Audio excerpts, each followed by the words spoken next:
kind of went through that.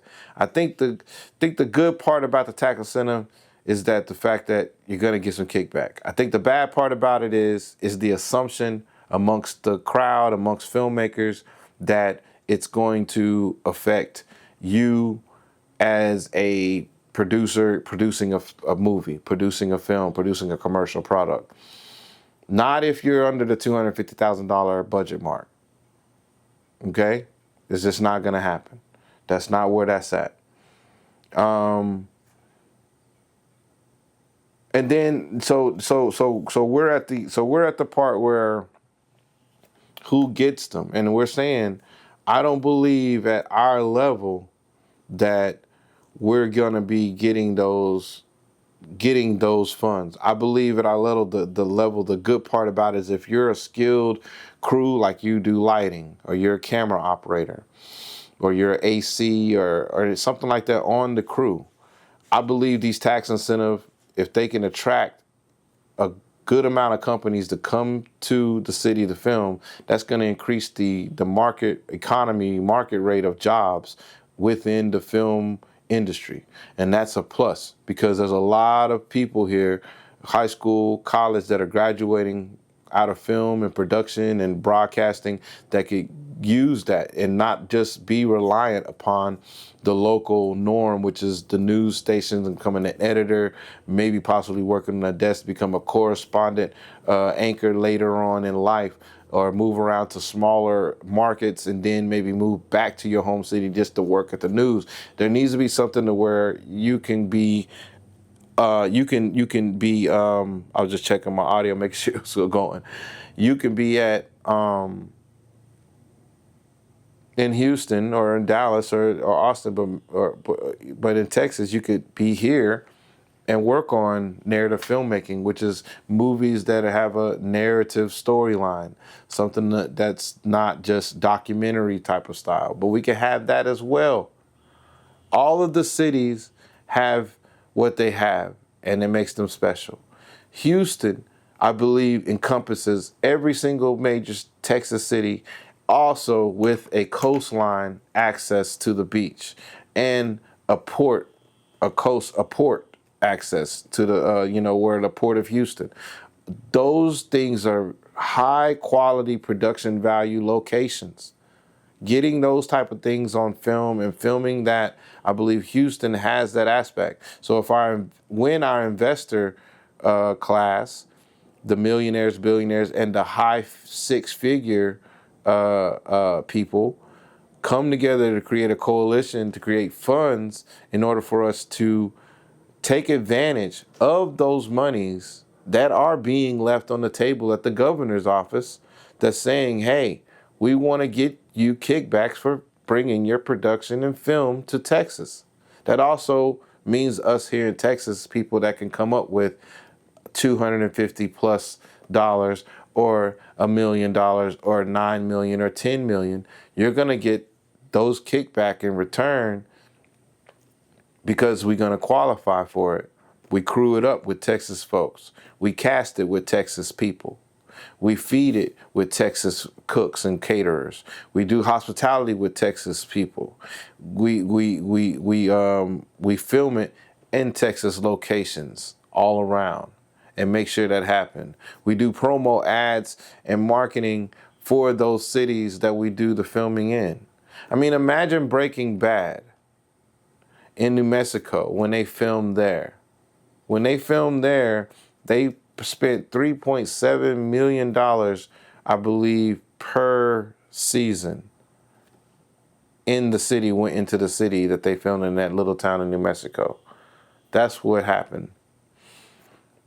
Cities want that revenue. Cities want that attention. Now that city has that historical value of that Breaking Bad being a hit TV series.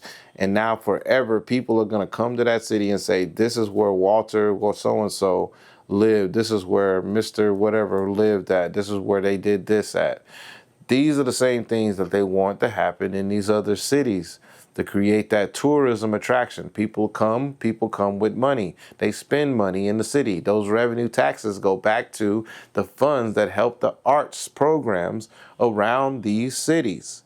So this is a win-win for big-time investors to see how you can get your money back in return and not really worry about the talentry of the artist or the production and worry about, is this a good movie? Is it going to move? We already come up with a strategic strategy. We come up with a strategic strategy to know where our marketing dollars are going to go and how we can utilize them as much as we can, and utilizing the state government and the federal government in order for us to get the tax incentive and returns that we need so that we can continue to do our art that is helping the regular population and the cities and the state of Texas. And I'm speaking on Texas, that's where I'm located. But I'm also speaking to everybody in the country of the United States when it comes to the creative sector of us being able to get monies. Because like I said, we're not coming into this. This is not a guaranteed job.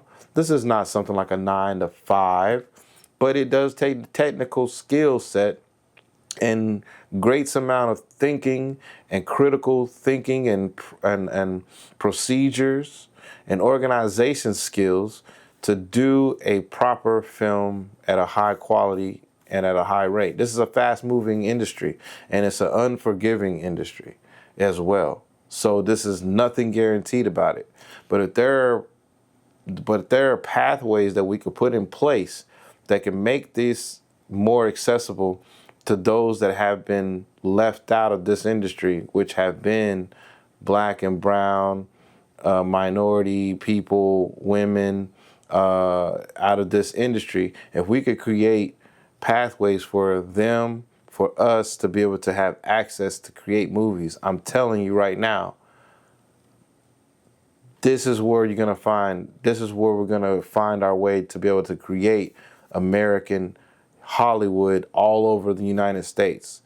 And I like to call Houston Hewwood. You know, we got the show Hewwood and stuff like that, but shameless plug. But at the same time, creating something to where we have them. Like Houston, for example, I think our weakness is consistent skilled crew, which makes sense because we don't have sound stages here. We don't have a sound stage here in Houston like Dallas and Austin does. In Austin, they have a saturation of skilled crew and crew type of folks out there doing movies. It's just saturated. Dallas, not the same, but at the same time, it's more of a polished look. So there's not much of a diversity as far as outside the filming, outside the studio. With Houston, you get a little bit of both of that, but we don't have skilled labor here.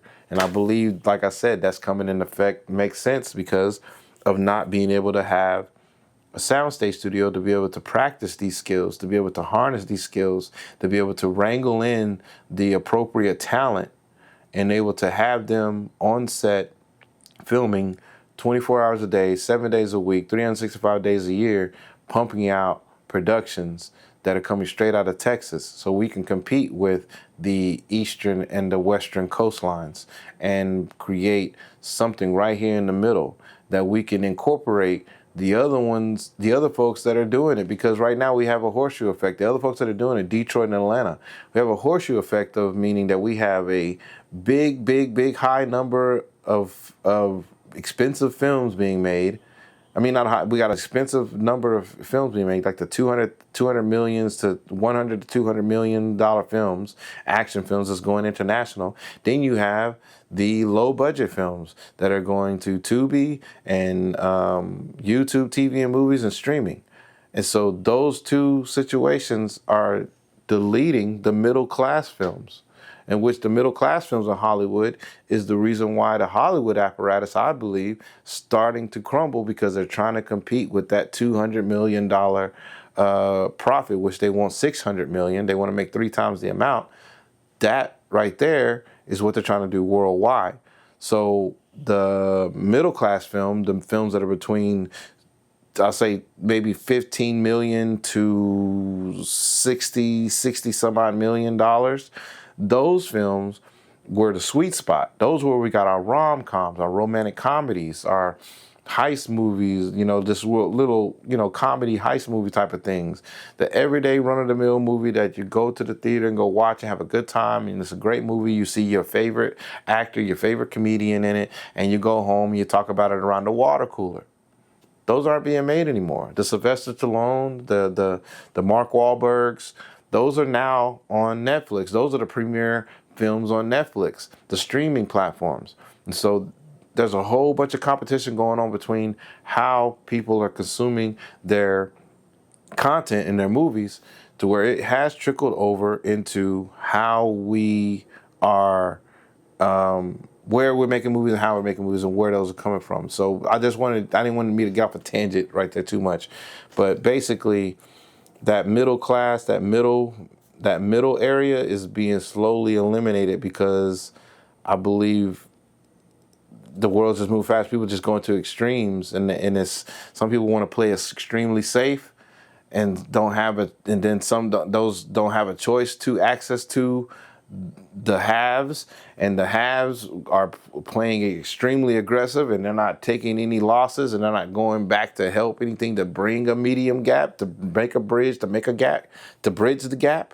They're not doing, they're just, how far can we go? How far can we go? And that's gonna crash and burn. And so a lot of people are rooting for Hollywood to crash and burn.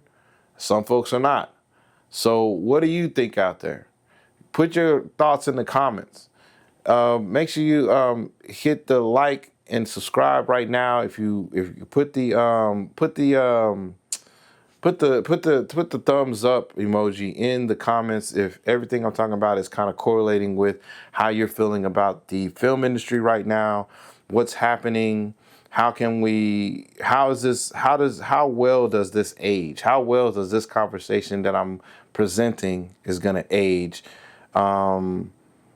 I have good hopes for the American movie production industry. I believe it's going to get its own boom. It's going to have its own renaissance out of the AI, out of the social media, out of the vertical films. I believe it's going to have its own renaissance.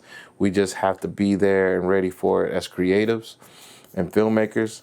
And please don't take any offense to the levels of filmmaking I describe, independents, indies to the main. We all can be mainstream at any moment.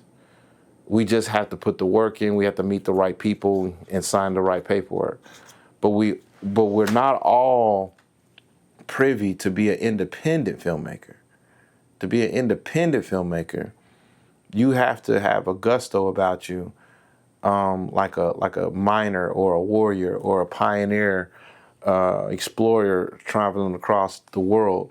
You have to be brave, because there's no guarantees in this. You just have an idea and a vision, and now with technology, we're being provided with somewhere to place our vision for people to see, and we can make some content and monetize it on top of that.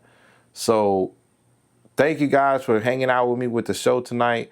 I'm going to probably close out with a couple of video clips just so we can kind of seal this in, because I really want to get this drilled into everyone in the film industry, film community. I'm not coming on to being doomsdayer. I want to make sure that the investor class can say, hey, can look and be like, hey, this is an idea.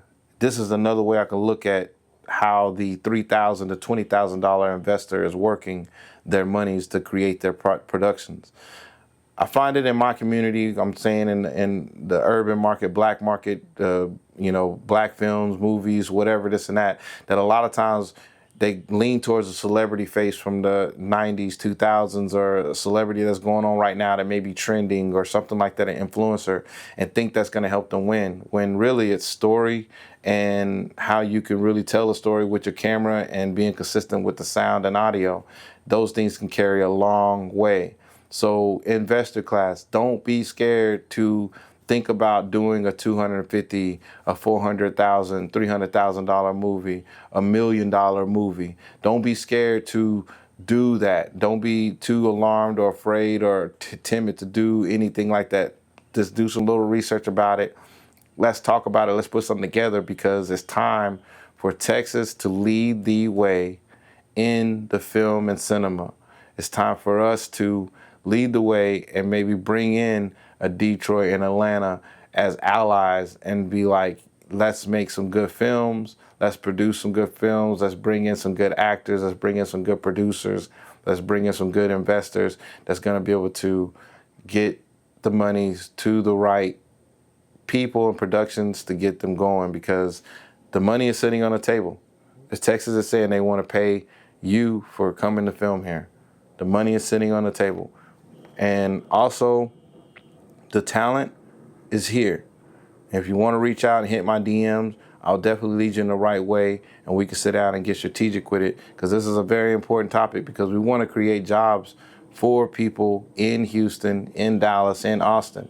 I'm based out of Houston, so I'm always going to be partial to what's going on right here in Houston, where I'm at in my area, and I could do something to help out, and I could put a word out and use my platform to reach out to folks that could spark the conversation, because conversation is what's going to move the world. They could spark something to make something physical happen, and I truly believe that we will have the most technological sound stage here in Houston. And we're not talking about rental spaces, rehearsal space. Those are great and dandy, but we need a true sound stage that where we can do everything that you see on movies being made in an enclosed space, in a safe environment, in a safe space for us filmmakers to go into and have our own place that we call Hewwood. Hey, make sure you hit that like and subscribe. Hit the Cash App, CLOUDKNINE. Just buy me a cup of coffee or a cup of water or whatever you want to buy. And I guarantee you, all of the proceeds are going to be helping this channel to stay alive. Look, this is Blackjack TV. I'm Kane King with Film Tricks and Politics. I'm the Filmmakers filmmaker, and we'll be back next week with another great show. Thank you guys, and peace.